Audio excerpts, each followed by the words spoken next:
देखिए आज की क्लास में जो हम शुरुआत कर रहे होंगे that is applications of potentiometer. तो पहली एप्लीकेशन जो हमारी है that is comparison of EMF of two cells. क्या मतलब है इस चीज का? देखो एक सेल मेरे पास ये है, रियल सेल्स है E1 R1। E1 इसका ईएमएफ, R1 इसकी इंटरनल रेजिस्टेंस। और एक सेल मेरे पास ये है, दूसरा सेल E2 R2। E2 इसका ईएमएफ है और R2 इसका इंटरनल रेजिस्टेंस है। मेरे लिए चारों अननोन है, ना मैं E1 को जानता हूं, ना मैं R1 को जानता हूं, ना E2 ना R2, किसी की वैल्यू मुझे नहीं पता। ये चारों के चारों अननोन है, ये चारों के चारों मेरे लिए अननोन है। लेकिन हम करना चाहते हैं केवल ईएमएफ का कंपैरिजन।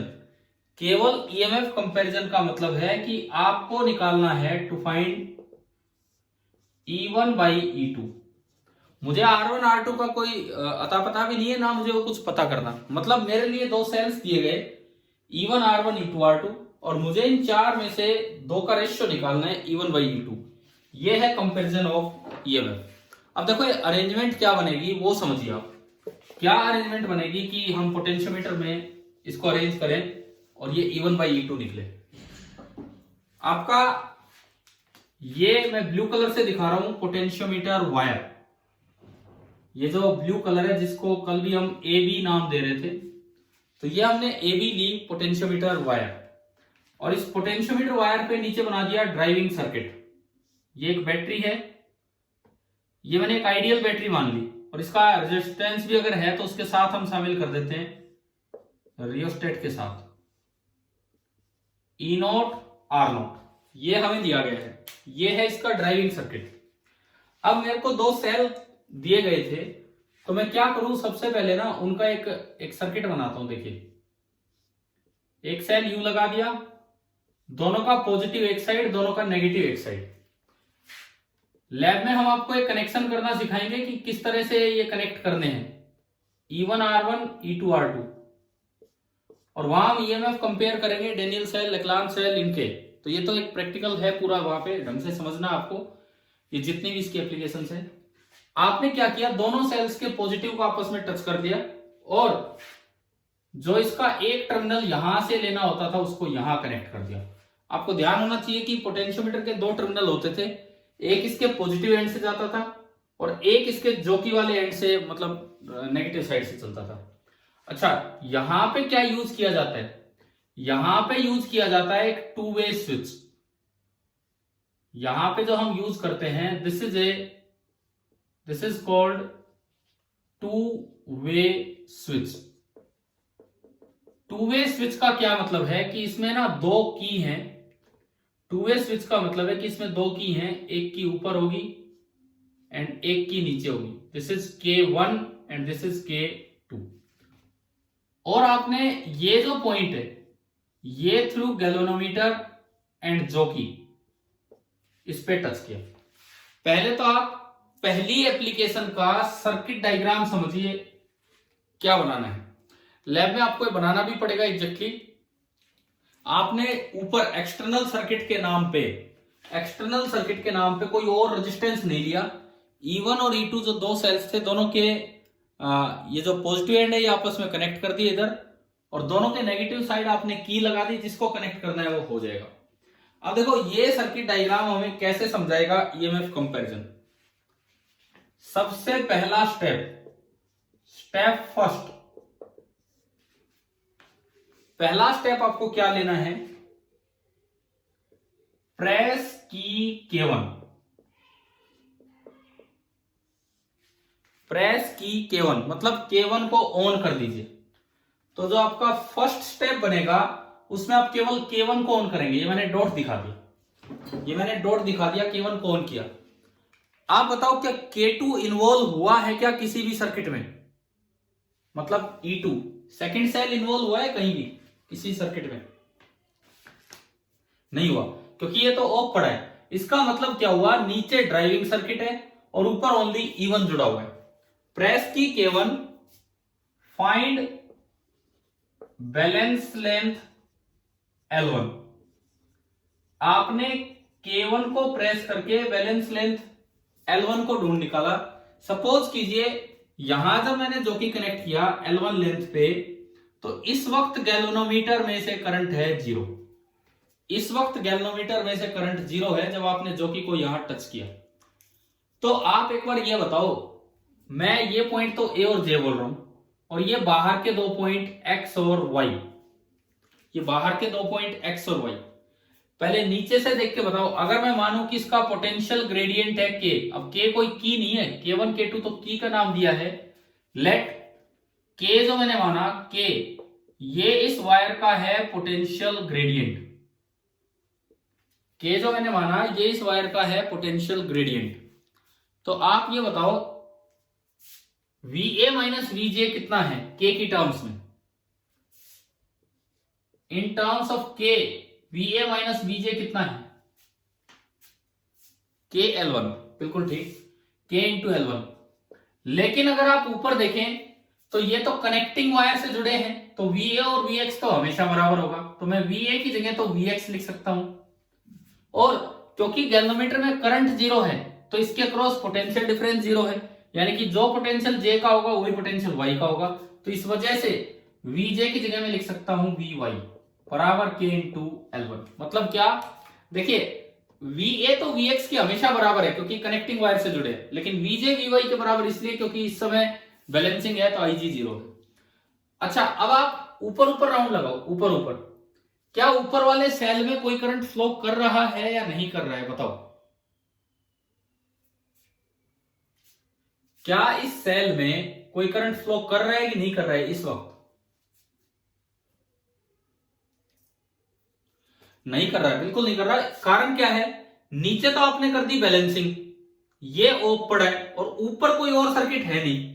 देखो करंट कब फ्लो करता, या तो ये ऑन होता, हो सकता है इसमें घूम जाता, या ऊपर कोई और सर्किट बना होता, हो सकता है उसमें घूम जाता, या लास्ट वाले में आ रहा होता, पर यहां आपने बैलेंसिंग कर रखी थी, इसका मतलब इसमें कोई करंट नहीं है। और जब किसी सेल में कोई करंट नहीं होता है तो उसका टर्मिनल पोटेंशियल डिफरेंस E होता है कि E माइनस आई आर होता है कि E प्लस आई आर होता है? बताइए।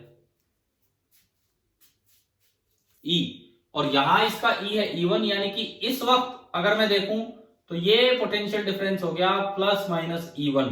तो Vx माइनस Vy को मैं E1 लिख सकता हूं। तो मेरी जो पहली इक्वेशन यहां से बनी, E1 is equal to K into L1, equation number 1। ये बताओ, ये स्टेप समझ में आ गया है कि नहीं? E1 बराबर के L1। अब बिल्कुल ऐसा ही आपका सेकेंड स्टेप है, बिल्कुल सेम।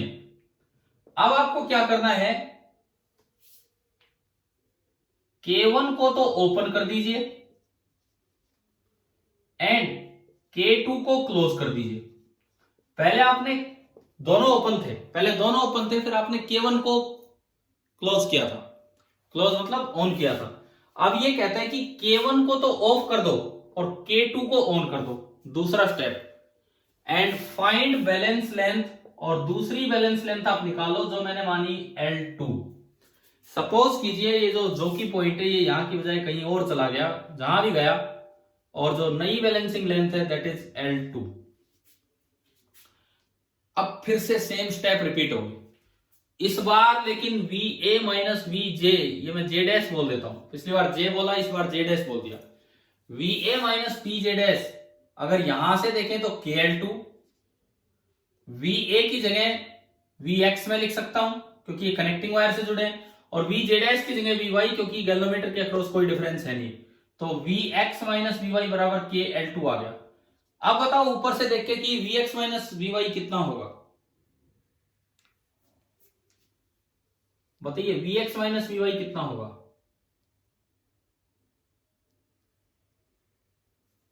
यहां ऊपर वाले सर्किट में देख के बताओ,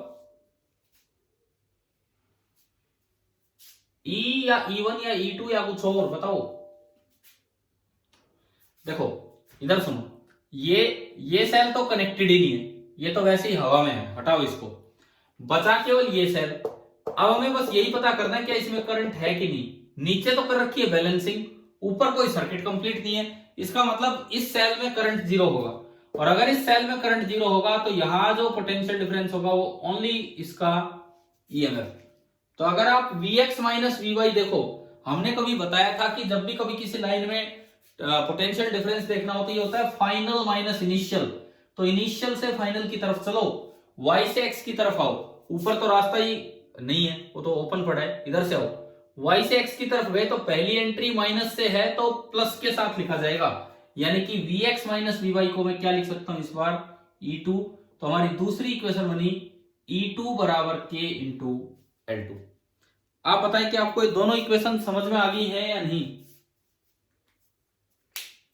ठीक है, अब बात यह है K की जरूरत ही नहीं है, कारण आपको ईएमएफ निकालना नहीं है, आपको केवल कंपैरिजन करना था, तो K की जरूरत ही नहीं थी। E1 बाई E2 निकालने के लिए मैं इक्वेशन 1 से इक्वेशन नंबर 2 को डिवाइड कर दूं, तो E1 बाई E2 बराबर KL1 बाई KL2, और K से K कैंसिल, तो मेरे पास एक डायरेक्ट फॉर्मूला आ गया न्यूमेरिकल्स के लिए भी कि E1 by E2 is equal to L1 by L2। ये एक सीधा फॉर्मूला है जो न्यूमेरिकल्स में यूज हो जाएगा कि अगर दो सेल्स का ईएमएफ कंपेयर करना हो तो आप पोटेंशियोमीटर मेथड से ऐसे कर सकते हो। उनके इंटरनल रेजिस्टेंस ने कोई दिक्कत फेस नहीं की। यहां पे बताओ पहली एप्लीकेशन समझ में आ गई है कि नहीं? अब इसमें कई बार क्या होता है, जैसे क्वेश्चन थोड़ा एक स्टेप और आगे चला जाता है, आपको किसी रियल सेल का ईएमएफ डिटरमाइन करना है। मान लो इतना तो हो गया, अब आपसे पूछा जाए कि भाई ये बताओ ये E2 कितना है या ये बताओ E1 कितना है, तो वो कैसे करें? मतलब ये तो रेशियो आ गया, अब मैं ये कैसे बताऊं कि किसी एक की वैल्यू कितनी होगी, E1 या E2? उसके लिए आपको क्या करना होगा, तो यहां लिखता हूं इधर कि अगर मुझे E1 निकालना हो, देखिए if we have to find the value of E2, मान लो ये चीज आपको निकालनी है, then take E1 R1 to be a standard cell. Standard cell का क्या मतलब है? जिसका ईएमएफ आपको पहले से पता हो, और कुछ भी नहीं करना। अगर आपको E2 निकालना हो या E1 निकालना हो, जैसे E2 निकालना है तो जो दूसरा सेल है वो आप स्टैंडर्ड सेल ले लीजिए। स्टैंडर्ड सेल का मतलब है कि उसकी वैल्यू आपको पता हो, नॉन वैल्यू का एक सेल। अब अगर E1 पता होगा तो यहां से E2 आपका आ ही गया। अगर आपको E1 पता है तो ये देखिए यहां से आपका E2 आ चुका है। E2 will be equal to E1 L2 by L1। तो इसी एक एप्लीकेशन को कंपैरिजन की बजाय अगर ईएमएफ डिटर्मिनेशन की तरह पूछा जाए तो सेम करके लास्ट स्टेप में ये लिख दो कि भाई नॉन सेल ले लीजिए, तो दूसरा आ जाएगा। बताइए पहली एप्लीकेशन पूरी हो गई है सभी की? ठीक है, अब मैं आता हूं सेकेंड एप्लीकेशन पे। दरअसल दो एप्लीकेशंस हैं और दोनों ही काफी अच्छी हैं, दोनों पे ही आपके लैब में एक्सपेरिमेंट है और एग्जाम में न्यूमेरिकल भी आते हैं, थ्योरेटिकली भी ये चीज पूछ ली जाती है। सेकंड क्या काम है, हमने ईएमएफ निकालना तो सीख लिया, हमने किसी सेल का ईएमएफ निकालना सीख लिया, लेकिन कई बार तो जरूरत पड़ेगी कि इंटरनल रेजिस्टेंस भी निकालनी हो।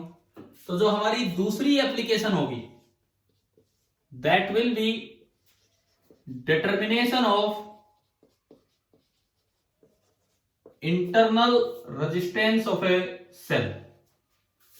हमारी जो सेकेंड एप्लीकेशन होगी that will be determination of internal resistance of a cell.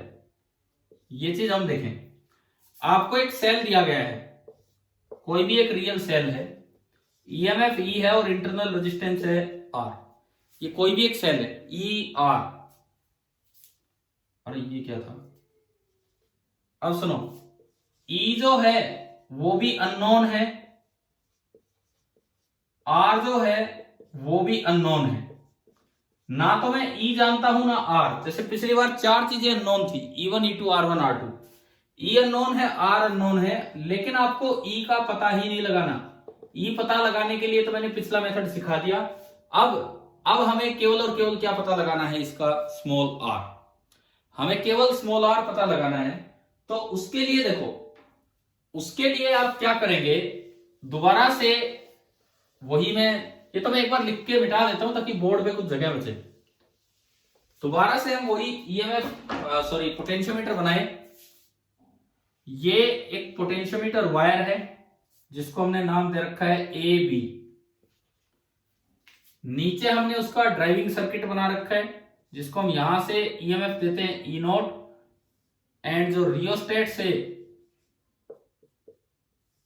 Resistance देते हैं, शायद आर नॉट दिया था क्या, कभी आर नॉट ही बोला होगा, इस तरह से ई नॉट आर नॉट।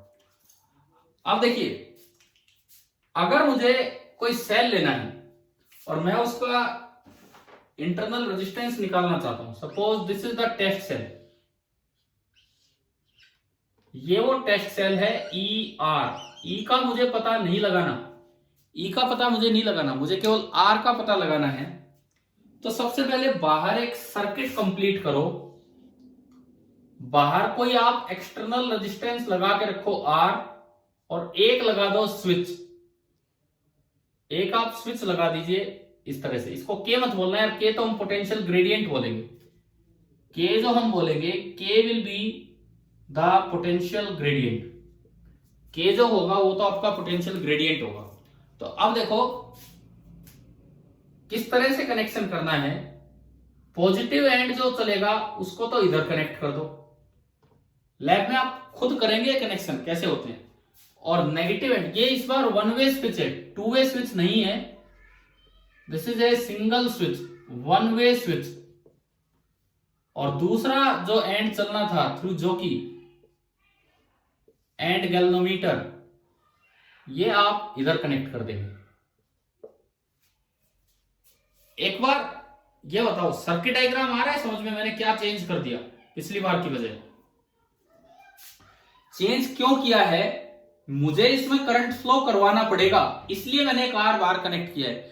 जब तक मैं इसमें करंट ही फ्लो नहीं करवाऊंगा तो स्मॉल आर इंक्लूड ही नहीं होगा पोटेंशियल डिफरेंस में, क्योंकि अगर करंट फ्लो नहीं करता तो पोटेंशियल डिफरेंस ई रहेगा, और करंट फ्लो करेगा तब ई माइनस आई आर या ई प्लस आई आर आएगा, तभी हम आर तक पहुंच पाएंगे। तो इस बार मैं स्विच का नाम एस दे देता हूं, क्योंकि के तो हमने इसका पोटेंशियल ग्रेडियंट बोला है। अब वही दो स्टेप्स, सबसे पहले स्टेप फर्स्ट, पिछली बार तो दो स्विच थे, तो एक बार एक को ऑन किया, एक बार एक को, स्विच ऑन एस। पहला काम हमें क्या करना है, एस को स्विच ऑन करना है ना, सॉरी पहले मैं ऑफ रख लेता हूं, चलो स्विच ऑफ एस, उसके बाद ऑन कर लेंगे, बात एक ही है। पहले स्टेप में मैं आपको ये दिखा रहा हूं।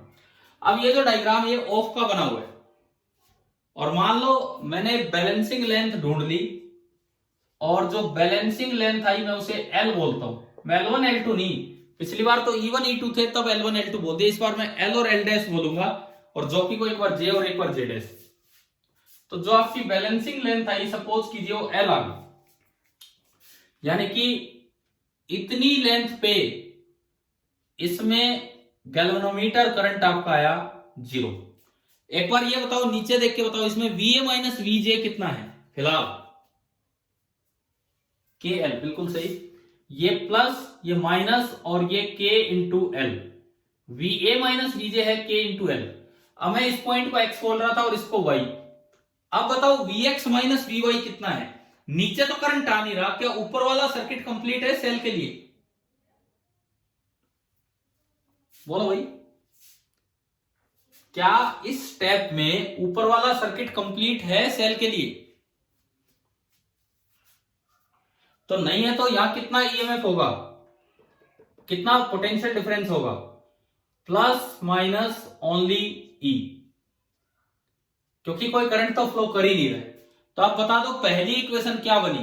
पहली इक्वेशन, नीचे देखते हो तो VA माइनस VJ है KL, और ऊपर देखते हो तो VX माइनस VY है E, तो मैं डायरेक्ट लिख दूं कि E is equal to KL, equation number 1। शायद क्लियर हो गया होगा सभी को। अब स्टेप सेकंड पे चलते हैं। स्टेप सेकंड देखिए अब आप इधर कि इसमें क्या होना है। देखो मैंने क्या किया, अब स्विच ऑन कर दिया, स्विच ऑन एस को स्विच ऑन किया। स्विच ऑन करते ही यहां करंट फ्लो कर जाएगा, और मैं ढूंढ लूंगा balancing length, find balancing length और मैंने उसे बोल दिया एल डैश। सपोज कीजिए स्विच ऑन करने के बाद पहला मेरा सवाल यह है कि balancing length L dash L से कम होगी कि एल से ज्यादा होगी, बताओ। Balancing length L dash L से कम होगी कि एल से ज्यादा होगी? नहीं पता लग रहा, इधर बताओ। पहले ऊपर देखो, इधर पहले ईएमएफ था ई, अब ये ऊपर ऊपर एक सर्किट बन गया, क्योंकि नीचे तो बैलेंसिंग कर रखी है तो नीचे तो करंट आने का सवाल ही नहीं है, क्योंकि हमने बैलेंसिंग कर दी। तो ऊपर ऊपर एक सर्किट बन गया। एक अकेले सर्किट में अगर एक ही बैटरी है तो सोर्स होती है कि लोड होती है? बोलते रहो आप, सोर्स। और अगर ये सोर्स है तो अरे आवाज नहीं आ रही, इधर सुनो। अगर ये सोर्स है तो सोर्स के पास पोटेंशियल डिफरेंस कितना होगा? ई माइनस आई आर की E plus I R? E minus I are. तो जो potential drop Vx minus Vy पहले ई था, अब वो ई से थोड़ा कम हो गया। पहले जो ई था वो ई से थोड़ा कम हो गया और ई माइनस आई आर हो गया। तो इसका क्या मतलब है? अगर ये कम हुआ है तो नीचे बैलेंसिंग लेंथ कम होगी कि ज्यादा होगी? अब बताओ, इसका जवाब दो। एल डैश कम होगी, बिल्कुल कम होगी। तो ये जो की पॉइंट है ये थोड़ा इधर की तरफ आ जाएगा। पहले यहां था, अब मैं कह रहा हूं कि ये कुछ इधर आ गया और मैंने इस नए पॉइंट को जे डैश बोल दिया, नई लेंथ को एल डैश बोल दिया और नए पोटेंशियल डिफरेंस को के इंटू एल डैश बोल दिया। अब आप बताएं सेकंड इक्वेशन क्या बनेगी? जैसे फर्स्ट इक्वेशन बन रही है E बराबर के एल, ऐसे second equation yes E minus I R is equal to K L dash. ये आपकी आ गई सेकंड इक्वेशन। अब भाई मेरा टारगेट था R निकालना, K मुझे पता नहीं, K की दिक्कत ही नहीं है, डिवाइड करते ही K कट रहा है।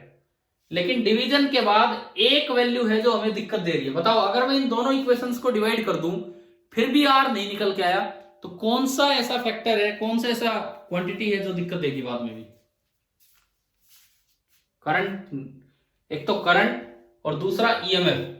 क्या हमें पता था इसका ईएमएफ? शुरू में लिखा था कि ई भी नहीं पता और आर भी नहीं पता। तो हमें क्या करना होगा, आई को लिखना होगा इन टर्म्स ऑफ ई ताकि ई कॉमन आ जाए, आई को लिखना होगा इन टर्म्स ऑफ ई ताकि ई कॉमन आ जाए और डिवाइड हो तो ई से ई कट जाए। तो आप केवल ऊपर ऊपर वाले सर्किट में देख के बताओ आई कितना होगा। केवल इस सर्किट में देख के बताना है कि आई कितना होगा। देखो ये एक सिंगल सर्किट है, नीचे कोई कनेक्शन नहीं है, तो ये जो करंट यहां से गया वही पूरा यहां जाना है, जो करंट यहां से जा रहा है वही पूरा का पूरा यहां जाना है। तो ये दोनों रेजिस्टेंस सीरीज में हो गए तो equivalent resistance r plus r EMF E. तो आई बताओ, आई कितना लिखा जाएगा इस सर्किट में? बोलो। अरे रे रे रे रे, इधर देखो, ये तो मैंने तो लिख दिया। अब आप ये समझो कैसे लिखा है। अगर थोड़ी भी दिक्कत है लिखने में तो आप केवीएल लगा लो। इसके पास लगा हुआ है, इसके पास ये प्लस ये माइनस और आई इंटू आर, और आप ऐसे घूम जाओ इस बंद लूप में, नीचे नीचे वाले लूप में। माइनस से एंट्री की तो प्लस का आई आर, माइनस से एंट्री की तो प्लस का आई आर, और प्लस से एंट्री की तो माइनस का ई माइनस आई आर। तो इक्वेशन बनेगी, केवीएल लगाया मैंने इसमें केवीएल लगाया तो इक्वेशन बनेगी माइनस से एंट्री की तो प्लस का आई आर, देख लीजिए आप यहां से, और प्लस से एंट्री की तो माइनस का E minus I R equal to 0। और अगर आप इसे सिंप्लीफाई करेंगे तो वही आ जाएगा E upon are plus R. Clear? I निकालना आ गया सभी को। इस आई को यहां पुट कर दो ताकि आई भी हट जाए और ई भी हमें दिक्कत ना दे। मैंने आई को यहां पुट किया, आई को यहां पुट करते ही ये इक्वेशन बनी E minus E upon are plus R into small are is equal to K into L dash. मैंने ई कॉमन ले लिया, मैंने इन दोनों में से ई कॉमन ले लिया और ये बचा 1 minus small r upon are plus r बराबर के इंटू एल डैश। और इसको अगर मैं एलसीएम लूं तो एलसीएम आएगा r plus r, LCM r plus r आएगा और आर प्लस आर ऊपर गया माइनस आर, तो छोटा आर कट जाएगा।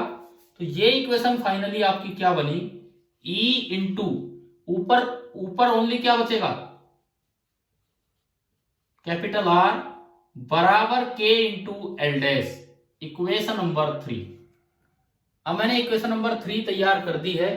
अब अगर मैं 1 और 3 को डिवाइड करूं तो कोई दिक्कत नहीं है। क्यों? क्योंकि ना तो आई दिक्कत दे रहा और ई भी कट जाएगा।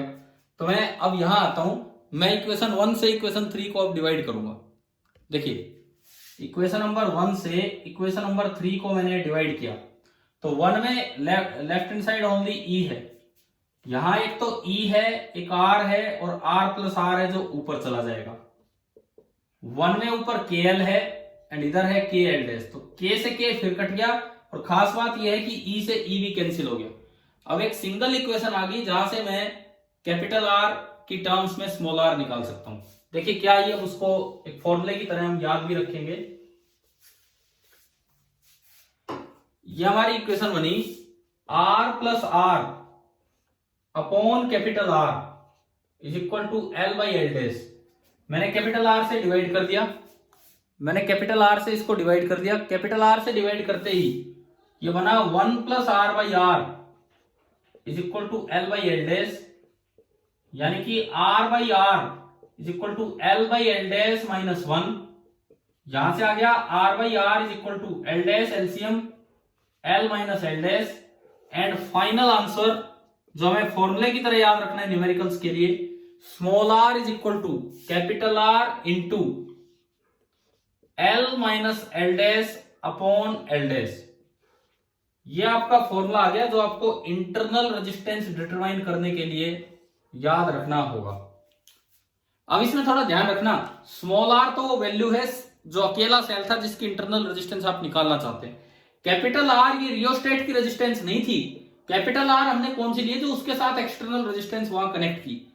और L minus L dash upon l dash, L है पहले वाली लेंथ जो ज्यादा लेंथ थी जब स्विच ऑफ था, जब स्विच को ऑन किया तो लेंथ कम हो गई थी, वो एल डैश है। तो ज्यादा में से कम घटानी, L minus L dash upon बाद वाली लेंथ एल डैश। फॉर्मूला याद हो जाएगा ये। तो मैंने दो एप्लीकेशंस आपको करवाई, पहली E1 बाई E2 बराबर L1 बाई L2, और उससे अगर EMF निकालना हो तो दूसरे को एक स्टैंडर्ड सेल ले लीजिए तो E1 या E2 आ जाएगा। और दूसरा किसी एक सिंगल सेल का इंटरनल रेजिस्टेंस निकालना हो तो कैसे निकालते हैं वो ये। अब ये बताओ, आपने वो सीपीपी जो मैं इस वीडियो के साथ लिंक भी कर दूंगा, आपको तो पहले दिया हुआ है आपके ग्रुप में, ट्राई किया है थोड़ा बहुत? सीपीपी नंबर 22, उसमें पोटेंशियोमीटर के तो 5 ही सवाल थे, वो ट्राई किए हैं क्या कुछ क्वेश्चंस उनमें से?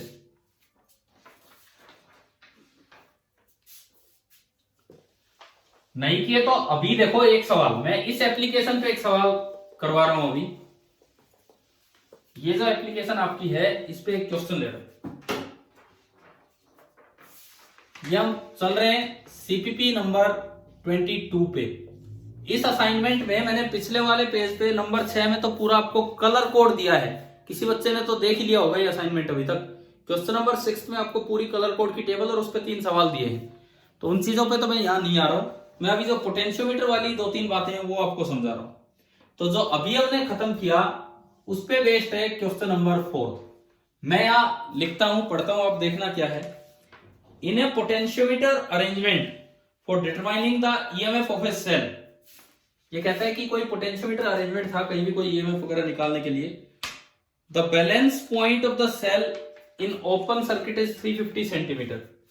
देखो ये एक सेल है, मुझे इसका ईएमएफ निकालना है। अब किसी भी तरह से निकाल रहा होगा ईएमएफ, ओम्स लॉ लगा के निकाल रहा होगा, लेकिन इसने इस सवाल में इंटरनल रेजिस्टेंस निकाला है। The balance point of cell in open circuit, cell एक बार आपने लिया ओपन सर्किट में, सेल एक बार आपने ओपन सर्किट में लिया, तो ओपन सर्किट में जब आप लेते हैं पोटेंशियोमीटर वायर पे, तो वो लेंथ हम एल बोल रहे थे कि एल डैश बोल रहे थे, बताओ?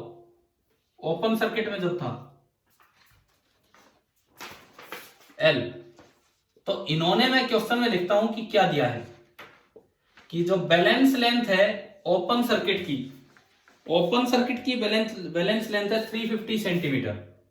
तो ये जो एल आपको दिया गया है दिस इज 350 सेंटीमीटर। पहली चीज हमें ये दी गई। When a resistance of 9 ohm is used in external circuit of the cell, जब आपने इसको ओपन नहीं क्लोज कर दिया, 9 ओम की रेजिस्टेंस यूज की, जैसे मैंने यहां डॉट लगा दिया और ये 9 ओम की रेजिस्टेंस यूज की, इसको हम कैपिटल आर बोल रहे थे। तो ये कहता है कि जो बैलेंस पॉइंट है, बताइए ज्यादा होगा कि कम होगा? अब इससे लेंथ ज्यादा होगी या कम होगी? कम होनी है। तो क्वेश्चन में दी है कि जो नई बैलेंस लेंथ है वो 300 सेंटीमीटर, मतलब वो हमें एल डैश दे दिया। केवल इन्होंने पूछा है internal resistance of the cell. देखो ये पोटेंशियोमीटर पे सवाल है, लेकिन डायरेक्ट फॉर्मूला बेस्ड क्वेश्चन है। आपको एल दिया गया 350 सेंटीमीटर, उसके बाद आर दिया गया 9 ओम। देखता हूं, ये आपको 3 वैल्यूज दी गई हैं और स्मॉल आर आपको निकालना है। जो आपके 4 ऑप्शंस हैं, 1 ओम, 1.5 ओम, 2 ओम और एक नन ऑफ दिस। आ गया 1.5 आ गया सभी का? कीजिए कीजिए, आप ट्राई कीजिए।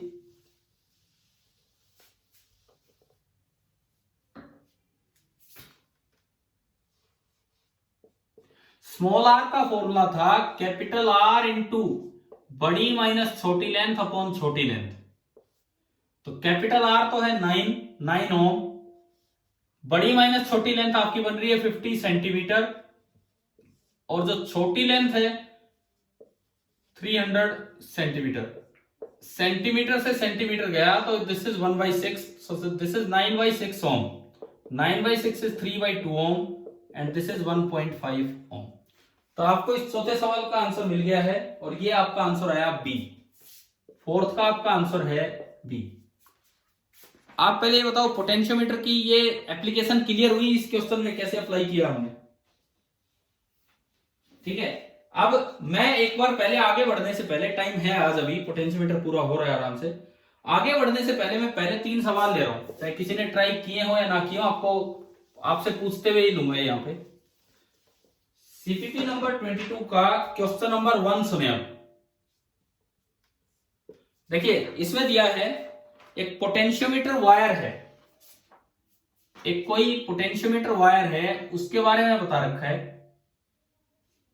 क्या क्या बता रखा है अभी देखते हैं। ये कोई पोटेंशियोमीटर वायर है, resistivity of the wire is 10⁻⁷ ohm metre. पहला जो गिवन है वो है 10⁻⁷ ओम मीटर। ओम मीटर दरअसल रेजिस्टिविटी की यूनिट होती है, R बराबर रोयल बाई ए से आ जाती है।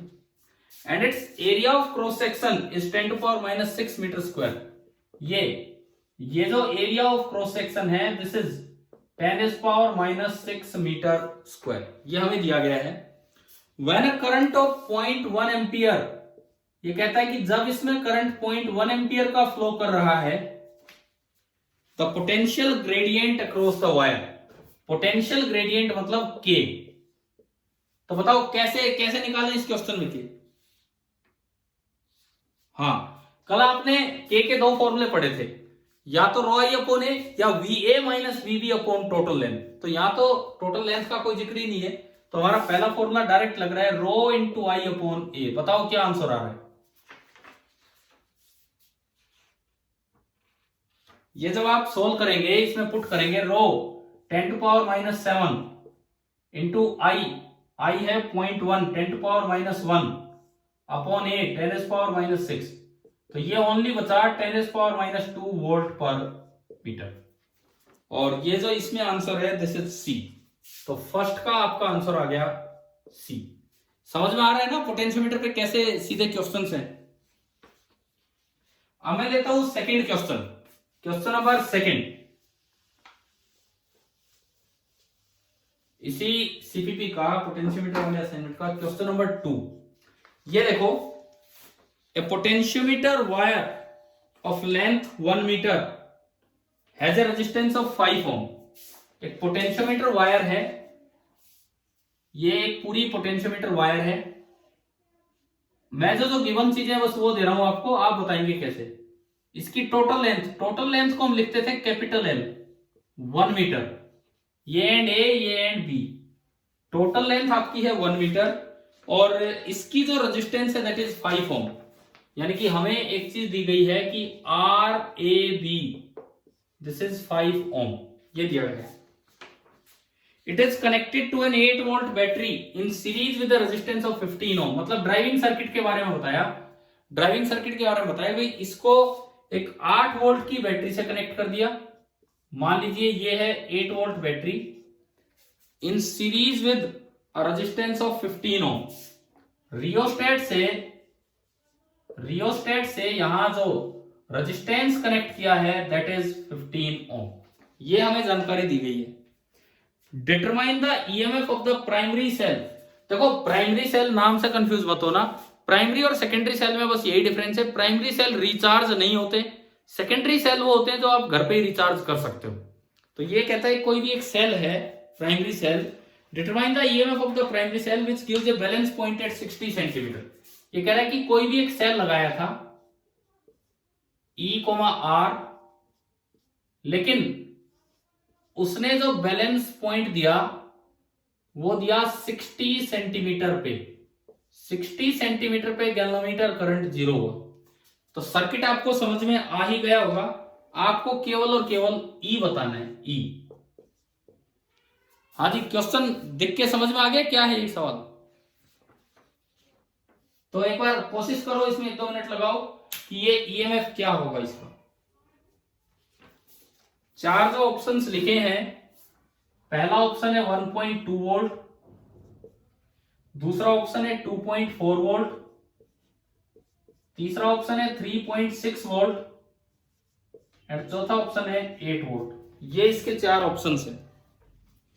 अब आपको ये ईएमएफ निकालना है।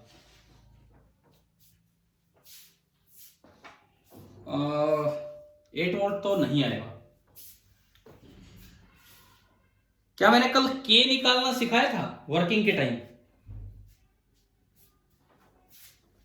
क्या हमने कल के निकाला था ना? पहले करंट निकाला नीचे नीचे, फिर I into R A B करके total V A minus V आया, फिर लेंथ से डिवाइड किया के आया, फिर के इंटू एल करके ई आएगा, क्योंकि ऊपर तो कहीं करंट है नहीं, ओनली नीचे है।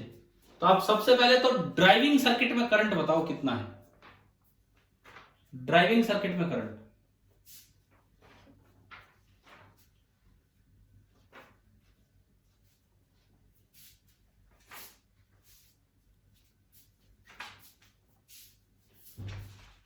हाँ जी, निकाल रहे हो? देखो ऊपर वाले सर्किट का नीचे कोई कनेक्शन ही नहीं है। ड्राइविंग सर्किट की टोटल रेजिस्टेंस बताओ कितनी है। ड्राइविंग सर्किट की टोटल रेजिस्टेंस कितनी है?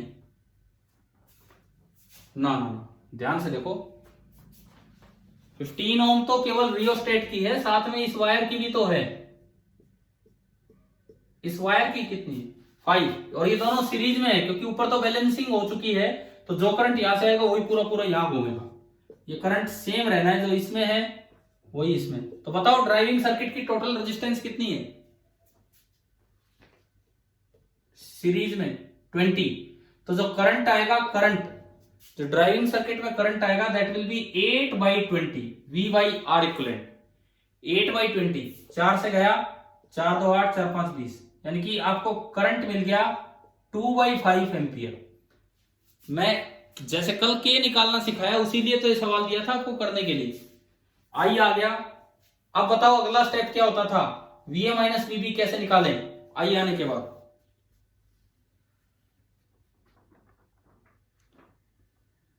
आई आने के बाद VA माइनस VB कैसे निकालें ताकि के आए?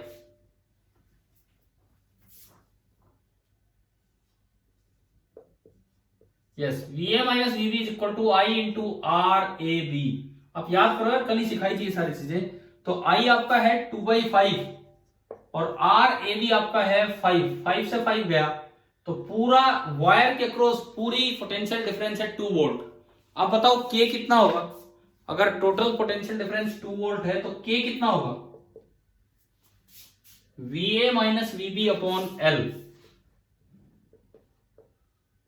तो ऊपर तो आया 2 वोल्ट और लेंथ है 1 मीटर, तो K आपका आ गया 2 वोल्ट पर मीटर।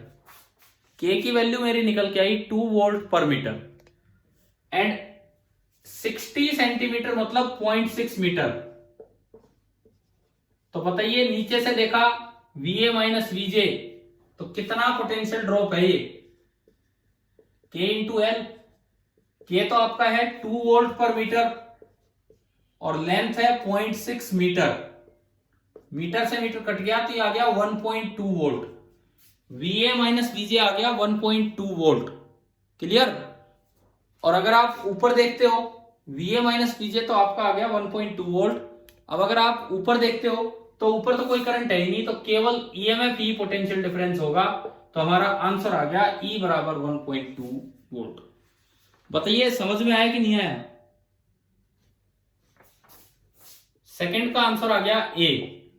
अब मैं चलता हूं क्वेश्चन नंबर 3 पे, जो फोर्स के ऊपर दिया था। क्वेश्चन नंबर 3 जो आज वाला मैं एक लेक्चर भी डाल चुका था, तो मुझे लगा हो सकता है कोई बच्चा देख ले, ट्राई कर दे। अभी देखते हैं हम क्वेश्चन नंबर 3 जो फोर्स के ऊपर है। या फिर आप एक काम करना, 3 का आंसर आप निकालोगे या मैं आंसर बताऊं आपको। फर्स्ट का आ चुका है C, सेकंड का आ चुका है A, थर्ड हमने अभी डिस्कस नहीं किया है, फोर्थ का B एंड फिफ्थ सेंसिटिवनेस जो अभी हम डिस्कस करेंगे उन पे है। तो आपकी की ये बन रही है इसकी CAB, इन तीन के तो ये। और जो क्वेश्चन नंबर 6 था वो तो कलर कोडिंग पे, वो तो एक अलग ही सवाल है कलर कोडिंग पे। चलिए ये बताओ, यहां तक आ गया समझ में पोटेंशियोमीटर।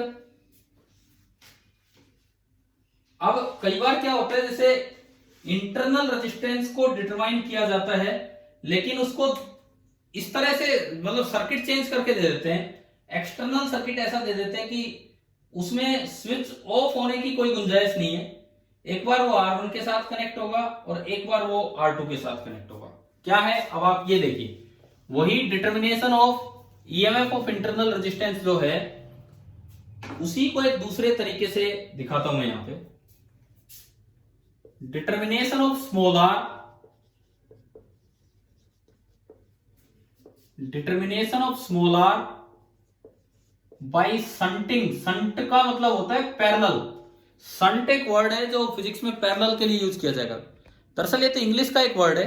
जैसे रेलवे ट्रैक्स होती हैं, अगल बगल कोई मान लो इंजन खराब हो जाए, उसके बगल में एक और इंजन लाया गया, उसे बोलते हैं संटिंग, कि उसके पैरेलल में आके एक और इंजन वहां पे लगा दिया गया है, ये होती है संटिंग। एक मिनट रुको, देखो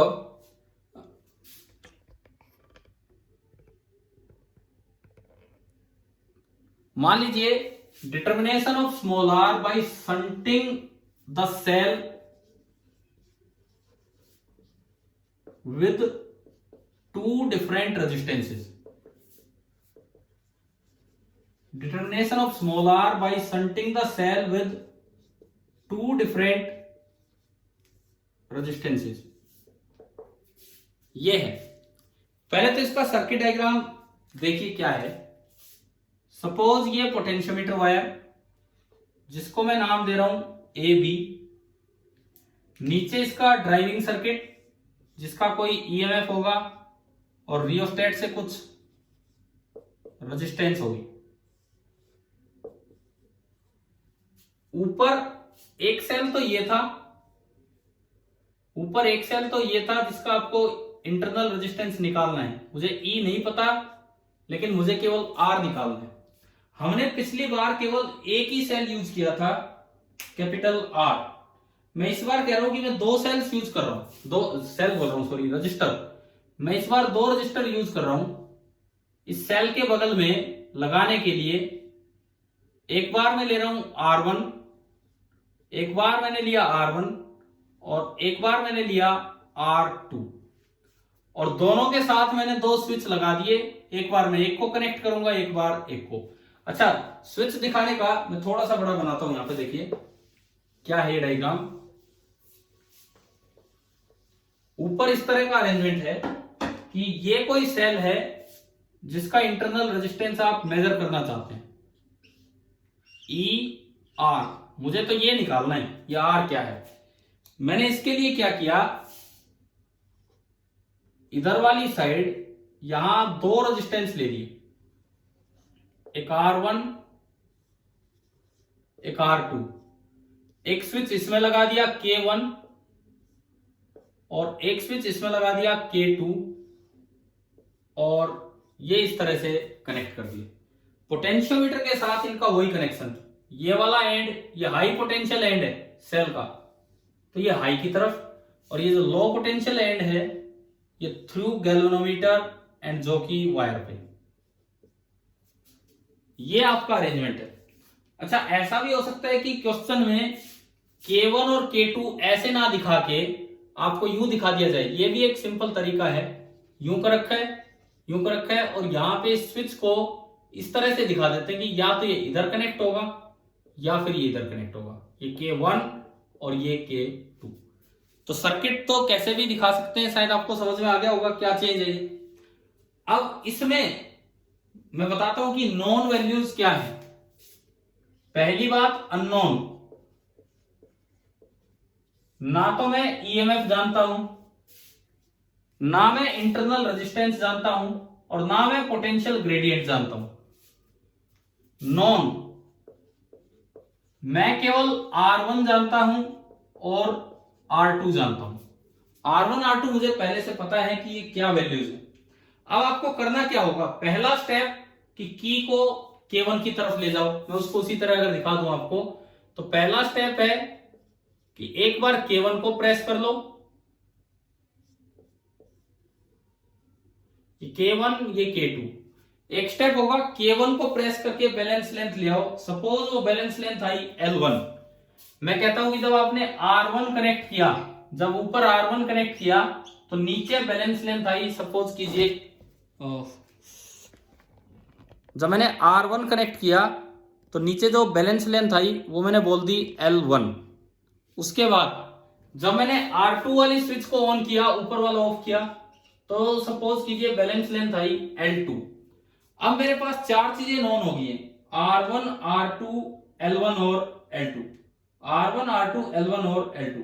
अब मुझे यहां से स्मॉल r निकालना है, तो स्मॉल r की वैल्यू होगी, पहले मैं आपको फॉर्मूले की तरह बताता हूं फिर आपसे निकलवाऊंगा ये, R1 into R2 into L1। एक बार ये ध्यान दो, ऊपर जब मैंने R1 वाला ऑन किया तो नीचे बैलेंस लेंथ L1 मिली, R2 वाला ऑन किया तो नीचे बैलेंस लेंथ L2 मिली, तो इनकी टर्म्स में स्मॉल r होगा R1 into R2 L1 minus L2 divided by, अब माइनस L2 है तो पहले R1 L2 and minus R2 L1।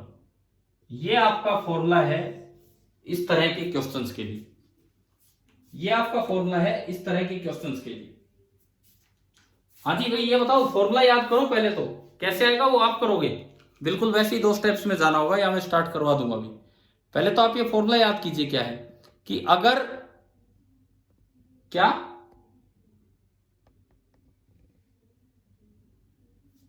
ये कैसे भाई, अब पता नहीं मुझे, तो चलो मैं तो बोलता हूं। देखिए, मुझे तो सब कुछ दिख रहा है और मुझे सब कुछ सुन भी रहा है, और मैं तो बोल रहा हूं। देखो, R1 जब मैंने कनेक्ट किया तो बैलेंस लेंथ मिली L1 पे, फिर मैंने K1 हटा दिया, K2 R2 कनेक्ट किया तो बैलेंस लेंथ मिली L2 पे। तो अगर इन चार वैल्यूज की टर्म्स में आपको स्मॉल r निकालना हो, स्मॉल r, तो ये फॉर्मूला है जो आपको याद करना है। कैसे आएगा अभी आते हैं उस चीज पे। फॉर्मूला है capital R1 into capital R2, ये तो ये दोनों है, इंटू L1 माइनस L2, जो ज्यादा हो उसमें से कम घटा लो, जो भी ज्यादा हो उसमें से कम घटा लो, डिवाइडेड बाई R1 L2, अगर यहाँ L2 घटाए तो R1 L2 minus R2 L1। पहली बात, ये फॉर्मूला याद हो जाएगा, हो गया होगा शायद, कैसे करना है। हाँ जी बताओ, फॉर्मूला आया समझ में क्या है। अब आप फटाफट ये बता दो कि दो इक्वेशंस क्या बनेगी जिनसे ये डेराइव हो जाए। पहली इक्वेशन क्या बनेगी, जब मैंने इसको ऑन किया, जब मैंने इसको ऑन किया और बैलेंस लेंथ L1 पे आई, तो फर्स्ट इक्वेशन क्या बनेगी। मैं आपको डायरेक्टली लिख के दिखाता हूं, पिछली बार जो लाए थे उसी से, E R1 upon R1 plus R that is K L1। कहां से आई हुई ये इक्वेशन, ये इक्वेशन कहां से आई, ये वाली। अरे वो पिछली बार एक इक्वेशन ली थी हमने, ऊपर करंट लिखा था, ऊपर करंट लिखा था, इसमें देखो ये तो ऑफ पड़ा है, ये तो ऑफ पड़ा है, इसको मैं हटा रहा हूं थोड़ी देर के लिए, ये तो ऑफ ही है। तो इस सेल में यहां बैलेंसिंग कर दी हमने L1 लेंथ पे, तो नीचे कोई करंट आना नहीं, तो केवल जो करंट आएगा इसमें से ऊपर ऊपर जाएगा, और ये जो करंट होगा that will be equal to E upon R1 plus R। मैंने केवीएल लगा के दिखाया था उसमें पिछले एप्लीकेशन में, E upon R plus R, ये करंट आ गया। अब अगर आप यहां पोटेंशियल डिफरेंस देखते हो तो ये होगा E minus I are, E minus I are. और जब आप इसमें ये I पुट करते हैं, जब आप इसमें I पुट करते हैं, एलसीएम लेते हैं, R से R कट जाता है तो ये बचता है। ये मैं पिछली एप्लीकेशन से ही लिख रहा हूं, और नीचे से देखा तो KL1। अभी बताओ क्या ये इक्वेशन समझ में आएगी नहीं, कैसे लिखिए? हाँ जी, क्लियर है ये इक्वेशन?